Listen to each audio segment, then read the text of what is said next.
ಮಾನಸಿಕವಾಗಿ ಬಹಳಾನೇ ಯೋಚನೆ ಇತ್ತು. ಯಾವುದು ಕೆಲಸಗಳು ಸರಿಯಾಗಿ ಆಗ್ತಾ ಇರಲಿಲ್ಲ.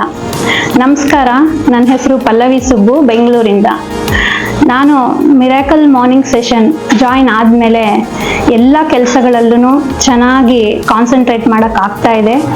ನಾನು ಗುರುಕೃಪಾ ಕ್ರಿಯೇಷನ್ಸ್ ಅನ್ನೋ ಒಂದು ಹೆಸರಿನಡಿ ಮನೆಯಿಂದನೇ ಬ್ಯಾಗ್ಸು ಪರ್ಸು ಹೊಲಿಯುವಂತಹ ಬಿಸ್ನೆಸ್ ಮಾಡ್ತಾ ಇದ್ದೀನಿ ಮನೆಯಿಂದನೇ. ಇದಕ್ಕೆ ತುಂಬಾ ಹೆಲ್ಪ್ ಆಗಿದೆ ನನಗೆ. ಮಿರಾಕಲ್ ಸೆಷನ್ಗೆ ಜಾಯಿನ್ ಆದಮೇಲೆ ಬೇಗ ಎದ್ದೇಳುವಂಥ ರೂಢಿ ಆಯಿತು ನನಗೆ. ಇದರಿಂದ ಮನೆ ಕೆಲಸಗಳೆಲ್ಲ ಬೇಗ ಮುಗಿಸ್ಕೊಂಡು ನನ್ನ ಬಿಸ್ನೆಸ್ಗೆ ಟೈಮ್ ಕೊಡೋಕ್ಕೆ ಸಾಧ್ಯ ಆಗಿದೆ. ಇದರಿಂದ ನಾನು ಮನೆಯಲ್ಲಿ ಗಂಡ ಮಕ್ಕಳ ಜೊತೆ ತುಂಬ ಖುಷಿಯಾಗಿದ್ದೀನಿ. Thank you miracle morning session. ನೀವು ಸಹ ನಮ್ಮ ಮಿರಾಕಲ್ ಮಾರ್ನಿಂಗ್ ಸೆಷನ್ಗೆ ಜಾಯ್ನ್ ಆಗಿ ನಿಮ್ಮ ಎಲ್ಲ ಸಮಸ್ಯೆಗಳನ್ನ ಪರಿಹರಿಸ್ಕೊಂಡು ಖುಷಿಯಾಗಿರಿ.